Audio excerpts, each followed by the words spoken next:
이번에 배우실 내용은 그래픽 데이터의 표현 방식인데요. 시험 문제에서 엄청 잘 언급을 하거든요. 가겠습니다. 첫 번째, 비트맵 방식이 있어요. 비트맵. 이 비트맵 방식을 다른 말로 뭐라고 부르냐면 레스터 방식이라고 합니다. 레스터, R-A-S-T-E-R, 레스터 방식이라고도 불러요. 이거 시험 문제에서 나온 적이 있습니다. 조심하시고요. 레스터 방식, 비트맵 같이 알고 가셔야 되고, 레스터 방식.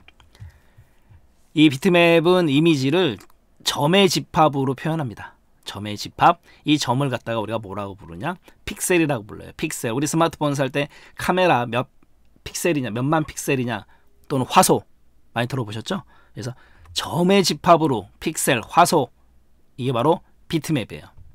그리고 얘는 고해상도를 표현하는데 적합합니다. 그런데 문제는 파일 크기가 커지겠죠.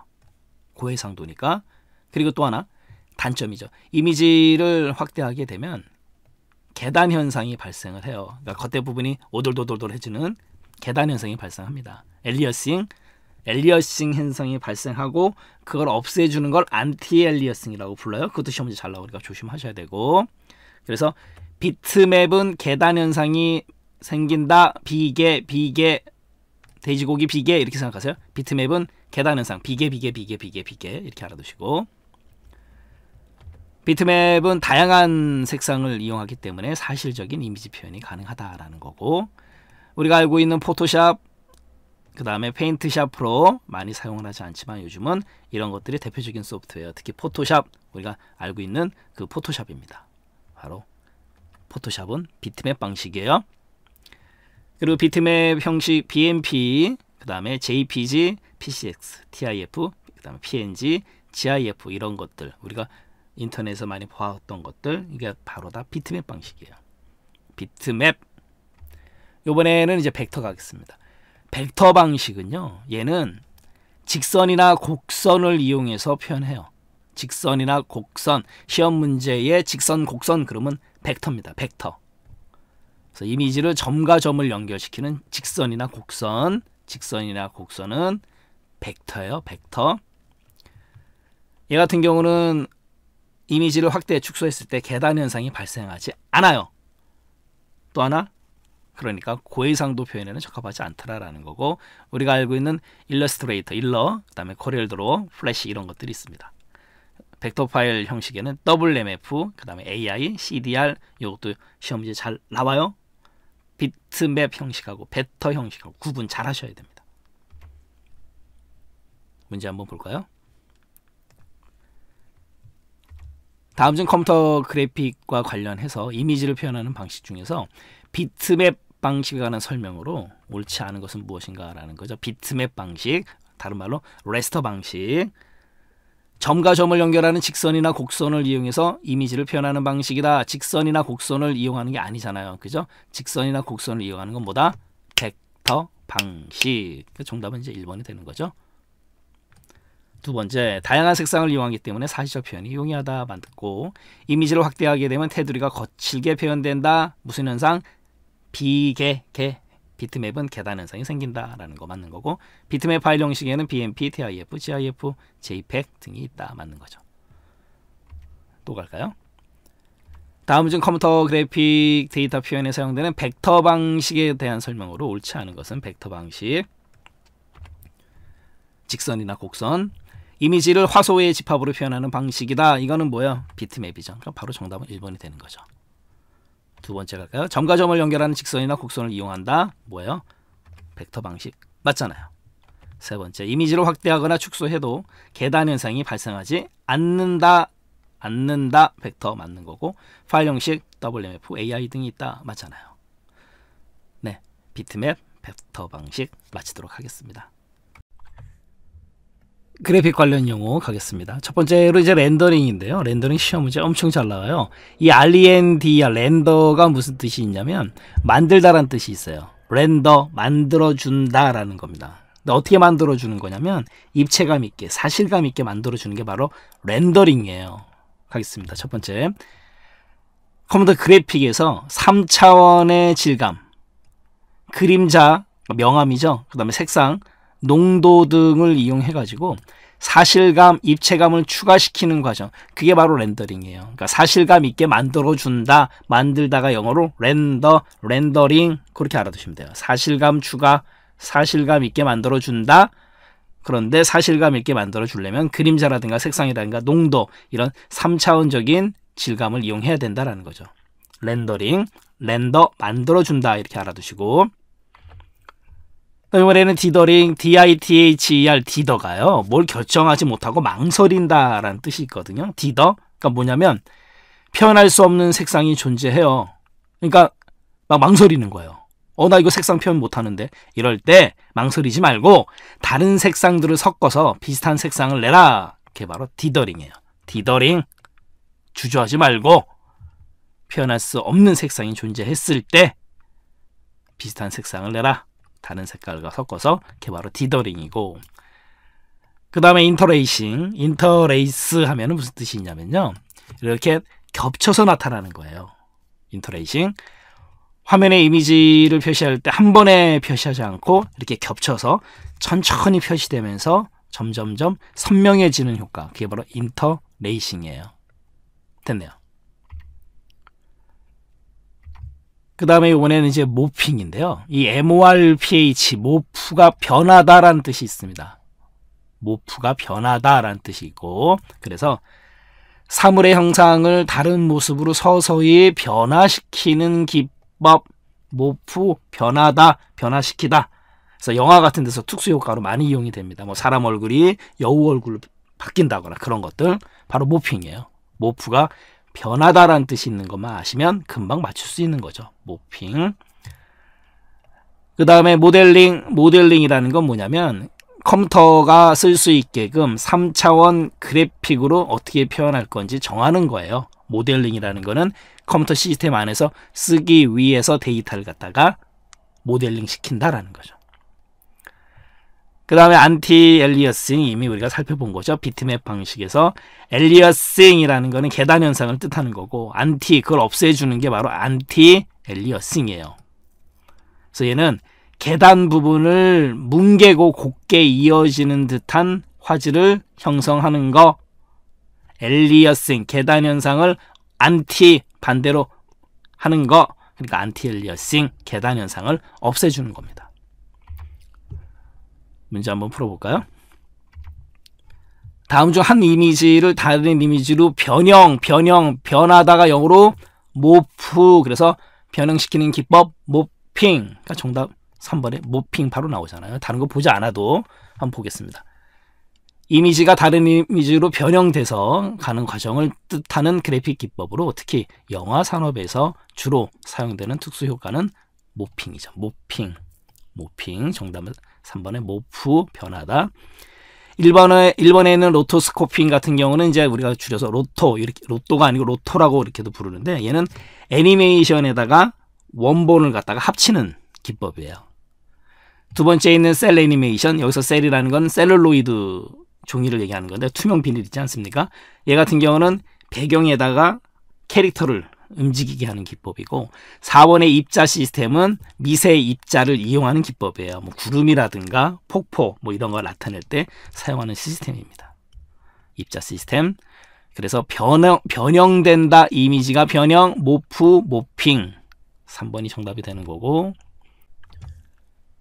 다음 중 멀티미디어 그래픽과 관련해서 렌더링 기법에 대한 설명으로 옳은 것을 골라라 라는 거죠. RENDR, 렌더, 무슨 뜻이 있다? 만들다 라는 거잖아요. 가겠습니다. 첫 번째, 제한된 색상을 조합해서 새로운 색을 만드는 기법이다. 제한된 색상을 조합해서 새로운 색을 만드는 건 디더링이고, 두 번째, 두 개의 이미지를 부드럽게 연결해서 변환하는 기술이다. 변화, 모핑이죠.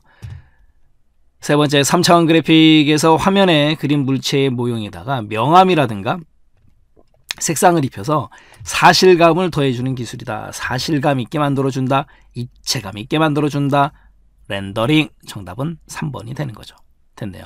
네 번째, 그림의 경계선을 부드럽게 처리해주는 필터링 기술이다. 경계선을 부드럽게 해주는 건 이제 안티 엘리어싱이다 라는 거죠. 네, 포인트 강의 마치도록 하겠습니다.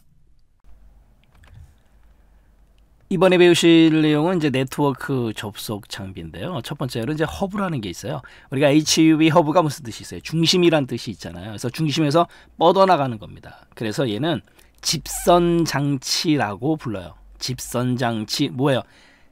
해선이 모이는 개념의 집선 장치 이렇게 머릿속에 넣어두시면 되는 거고, 그래서 각 해선을 통합적으로 관리하는 방식이다. 허브.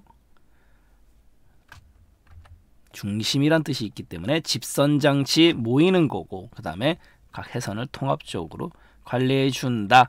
근데 허브 중에서도 이제 더미 허브가 있고 스위치 허브가 있는데요. 스위치 허브 같은 경우는 속도 면에서 굉장히 유리해요. 더미 허브 같은 경우는 집선이 많이 되면은 그만큼 속도가 느려지는데 스위치 허브는 그렇지 않다라는 거죠. 그래서 그것도 같이 알고 가시고요. 스위치 허브.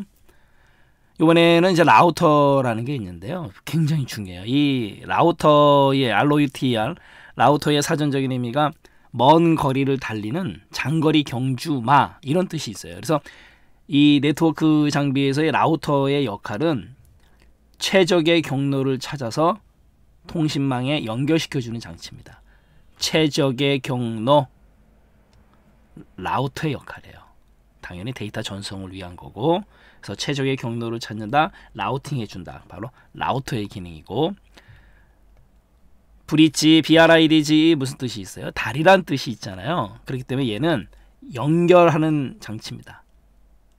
연결해주는 접속 장치인데 조건이 있죠. 독립된 두 개의 근거리 통신망, 로컬 레이디어 네트워크, 랜, 두 개의 독립된 두 개의 랜, 연결, 접속, 다리, 브릿지, 독립된 두 개의 랜 아셔야 돼요. 그 다음에 리피터라는 게 있는데, 우리 REPEAT, 리피트 무슨 뜻이에요? 반복하다라는 거잖아요. 바로 얘는 이렇게 반복해준다, 증폭해준다, 높여준다 이렇게 생각하시면 돼요. 먼 거리 전송을 하다 보면 신호가 약해지거든요. 그걸 감쇄 현상이라고 그러는데, 그 신호를 새로 재생시키거나 출력 전압을 높여서 전송해주는 장치예요. 리피터, 증폭시키는 거죠. 신호를. 감쇄 현상이라는 말이 꼭 오고, 출력 전압을 높여준다, 신호를 재생시킨다, 새로. 리피터. 마지막으로 이제 게이트웨이인데요. 게이트웨이가 무슨 뜻이 있냐면, 우리 공항에 가면 게이트 입구잖아요. 게이트웨이 그럼 출입문, 관문 이런 뜻이 있어요. 그래서 얘 같은 경우는 조심하실게 서로 다른 네트워크를 연결할 때 사용하는 겁니다. 네트워크에서 다른 네트워크로 들어가는 관문, 바로 게이트웨이의 뜻이 관문이라는 뜻이 있기 때문에 다른 네트워크 알아두셔야 돼요. 그 기능을 수행하는 지점을 말하는 거고, 서로 다른 프로토콜을 사용하는 네트워크를 연결할 때 사용하는 장치이다. 서로 다른 네트워크, 그러니까 당연히 서로 다른 프로토콜이 되는 거죠. 게이트웨이다라는 거. 문제 한번 풀어볼까요?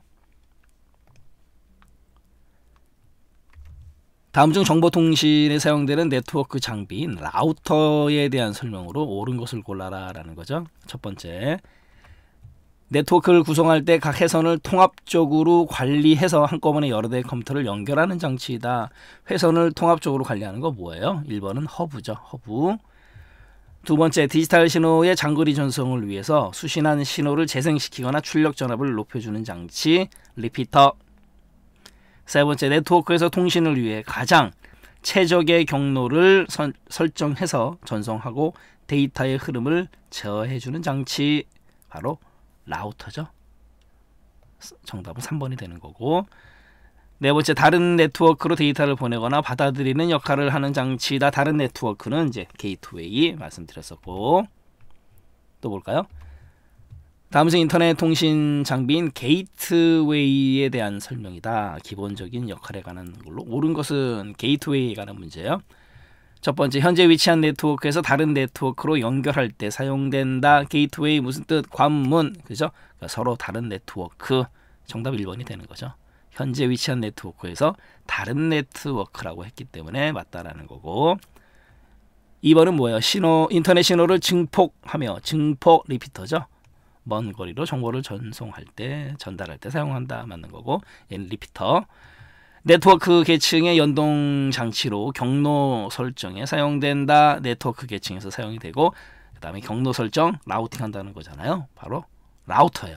3번은 라우터에 관한 얘기고, 네 번째 문자로 된 도메인 이름을 보기를 가지고 또 공부하겠습니다. 우리가 도메인 네임이라는 거는 문자로 구성이 되어 있어요. 문자로 구성되어 있는 도메인 이름을 숫자로 IP 주소, 숫자로 이루어진 실제 IP 주소로 변환하는 데 사용하는 거는 뭐예요? DNS예요. DNS. 도메인, D, 네임, 서버 또는 시스템, DNS도 시험 문제에서 잘 나오기 때문에 보기를 가지고 좀 머릿속에 쏙 넣어두셔야 되겠죠. 네, 강의 마치도록 하겠습니다. 방화벽, 파이어월 무슨 뜻이에요? 불이 났을 때 불이 더 이상 번지지 못하도록 하는 그 벽, 방화벽이라고 그러잖아요. 바로 컴퓨터에도 있습니다. 방화벽은 인터넷의 보안 문제로부터 특정 네트워크를 격리시키는 데 사용되는 시스템, 또 하나 내부망과 외부망 사이의 상호 접속, 그 다음에 데이터 전송을 안전하게 하기 위한, 통제하기 위한 뭐예요? 보안 기능이다라는 거예요.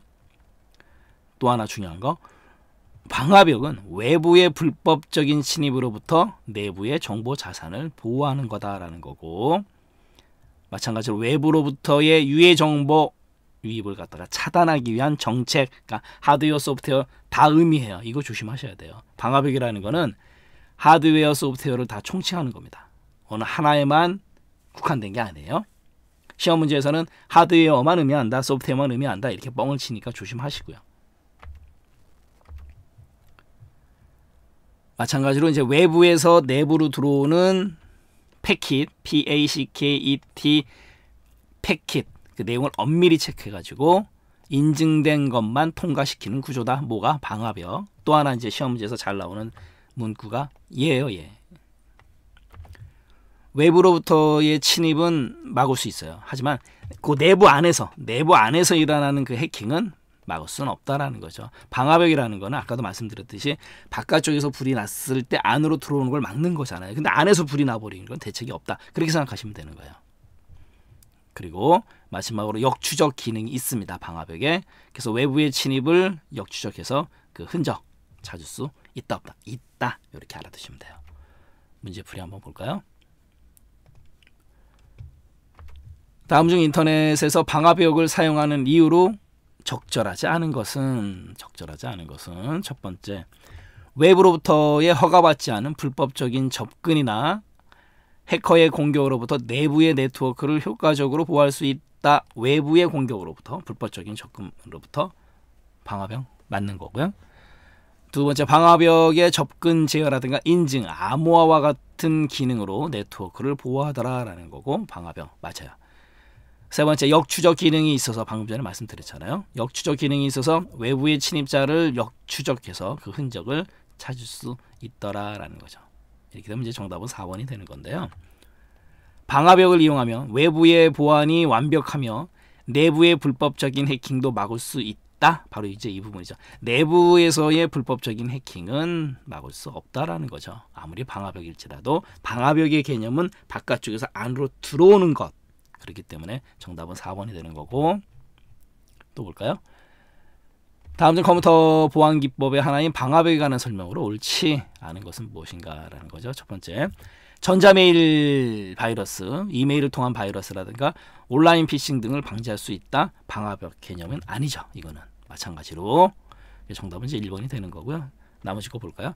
해킹 등에 의한 외부로부터의 정보를 막기 위해 사용하는 보안 기법이다. 외부로의 정보 유출 맞죠? 세 번째, 외부 침입자의 역추적 기능 맞는 거고, 그 다음에 내부의 불법 해킹은 막지 못한다. 방금 전에 풀었던 문제 그 내용이잖아요. 내부의 불법 해킹은 막지 못하더라라는 거죠. 네, 방화벽 마치도록 하겠습니다. 이번에 배우실 내용은 이제 암호화 기법인데요. 가겠습니다. 암호화 기법은 이제 비밀키 암호화가 있는데, 비밀이라는 거는 우리가 이제 서로 비밀이 있어요. 그럼 서로 그 비밀이 같잖아요. 바로 그겁니다. 그래서 대칭키라고도 불러요. 대칭이라는 의미가 뭐예요? 같다라는 뜻이에요. 동일하다. 대칭, 비밀키, 대칭키. 그 다음에 얘는 하나요. 하나. 비밀은 하나. 단일키. 그래서 이걸 암기하는 방법이 또 있잖아요. 비밀키의 비, 대칭키의 대, 단일 키의 단, 비대단 이렇게 머릿속에 넣어두세요. 비대를 달았다 이거죠. 비대단, 비대단, 비대단, 비밀키, 대칭키, 단일키 가겠습니다. 보내는 사람하고 받는 사람이 서로 동일한 걸 아까 뭐라 그랬었어요? 대칭, 동일한 하나의 키, 하나를 뭐라 단일키, 단일의 비밀키를 가진다. 그래서 비대단 이렇게 머릿속에 넣어두셔야 돼요. 비대단, 비대단단. 그리고 암호화하고 복호화 속도가 빨라요. 왜냐면은 대칭 같으니까, 단일 하나니까. 그렇게 생각하시면 돼요. 그런데 또 조심하실 건 뭐냐면, 만약에 사용자가 많아지면 관리할 키의 개수가 늘어나겠죠. 그러니까 비밀이 많아지면 그렇게 생각하시면 되는 거고, 그 대신 이제 단일 키이기 때문에 알고리즘이 간단하고 파일의 크기가 작다. 그렇게 알아두시면 돼요. 단일의 개념. 대표적인 방식은 데스 방식이 있어요. DS. 비대단에 아까 대칭, 데스 이렇게 머릿속에 넣어두시면 되겠죠. 비밀키, 암호화, 비대단, 비대단단, 그 다음에 대칭기의 데스 이렇게 알아두시면 되는 거고, 이번에는 이제 공개키 가겠습니다. 공개키. 얘는요, 공개를 해요. 공개를 합니다. 암호를 공개하면 어떻게 돼요? 그렇잖아요. 바로 그거예요. 공개를 해버리는데, 왜 공개를 하냐면 비대칭이에요. 두 개가 있단 말이에요. 그러니까 하나는 공개해도 된다는 얘기예요. 그리고 이중키입니다. 비대칭이라는 건 서로 다른 거니까. 그래서 얘는 공개키의 공, 비대칭의 비, 이중키의 이, 공비 이 이렇게 공비 이 이렇게 넣어두시면 돼요. 암호화하는 키하고 복호화하는 키가 서로 달라요. 그러니까 공개해버리는 거죠. 비대칭 두 개의 키, 이중키를 가진다. 공비이 이렇게. 그 대신 얘는 암호화하고 복호화하는 속도가 느려요. 또 하나, 암호화할 때는 공개키로 하고 복호화할 때는 비밀키로 합니다. 이거 굉장히 중요해요. 그래서 제가 여기 암공복비라고 써드리겠습니다. 암공복비. 암호화할 때는 이해하셨죠? 암호화할 때는 공개키로 하고, 복호화할 때는 뭘로 한다? 비밀키로 한다. 암공복비. 이렇게 머릿속에 쏙 넣어두세요. 됐죠? 암공복비. 요거 암호화할 때는 공개하고, 복호화할 때는 비밀키로 한다 이거예요. 예를 들면 이거 생각하시면 돼요. 우리가 아파트마다 이제 우편함이 이렇게 있지 않습니까? 우편함이 이렇게 있고, 그 다음에 여기 이제 이렇게 구멍이 뚫려 있어요. 여기는 뭘 집어넣는 거예요? 우편함을 누구나 와서 막 다 집어넣어요. 그리고 요 안에는 뭐가 있어요? 열쇠 구멍이 있습니다. 열쇠 구멍이 조그만 게 있어요. 그러면은 이 뚫려져 있는 이 슬롯 구멍 안에다가 우편함, 우표 같은 거 막 집어넣어요. 공개돼 있잖아요. 그렇죠? 그런데 얘를 다시 꺼낼 때는 복호하는 거죠. 꺼낼 때는 요 열쇠가 있어야 돼요. 그게 바로 비밀키입니다. 물론 대부분이 다 열려 있지만 잠겨 있다고 가정하고 바로 그거예요. 암호화할 때는 공개, 집어넣을 때는 공개, 꺼낼 때는 열쇠가 있어야 돼요. 비밀키 이겁니다. 암공복비. 그리고 얘는 이중키이기 때문에 알고리즘이 복잡하고 파일의 크기가 커요. 그렇게 생각하시면 되고, 그 다음에 암호화가 공개키이기 때문에 키 분배가 쉽고, 그 다음에 관리해야 될 키의 개수가 줄어든다라는 거. 그리고 대표적인 방식은 알사가 있어요. 알사 방식. 공개했기 때문에 알사람은 다 한다. 알사람은 다 한다. 아래 알, SA4. 알사람은 다 한다. 공개했기 때문에 이렇게 머릿속에 넣어두시면 되죠. 됐네요. 문제풀이 한번 보겠습니다. 시험 문제에서 어떻게 출제가 되는지. 다음 중 정보 보안을 위한 비밀키예요. 비밀키 암호화 기법에 대한 설명으로 옳지 않은 것은 비대단, 비밀키, 대칭키, 단일키. 비밀키 암호화 기법의 안정성은 키의 길이 및 키의 비밀성 유지 여부에 영향을 많이 받는다. 단일키니까 맞는 거고, 두 번째, 암호화와 복호화 할 때 사용하는 키가 동일한 암호화 기법이다.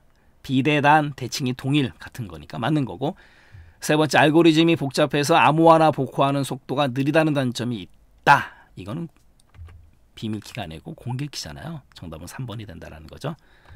네 번째, 사용자의 증가에 따라 관리해야 할 키의 수가 많아진다. 비밀키 맞는 거죠. 또 볼까요?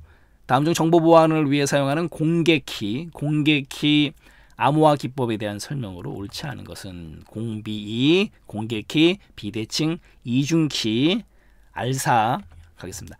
알고리즘이 복잡하고 암호화와 복호화 속도가 느리다. 공개되어 있기 때문에, 이중이기 때문에, 그죠? 비대칭이기 때문에 키의 분배가 용이하고 관리해야 할 키의 수가 적다. 공개했기 때문에. 세 번째, 비대칭 암호화 기법이라고도 하며 대표적으로 데스가 있다. 데스가 아니고 알사잖아요. 알사 공개했기 때문에 알 사람은 다 안다. 그죠? 그래서 정답은 옳지 않은 거는 3번이 되는 거고, 네 번째, 데이터를 암호화할 때 사용하는 키는 공개하고 복호할 때 키는 비밀로 한다. 뭐요? 암공복비 맞잖아요. 네, 암호화 기법 마치도록 하겠습니다.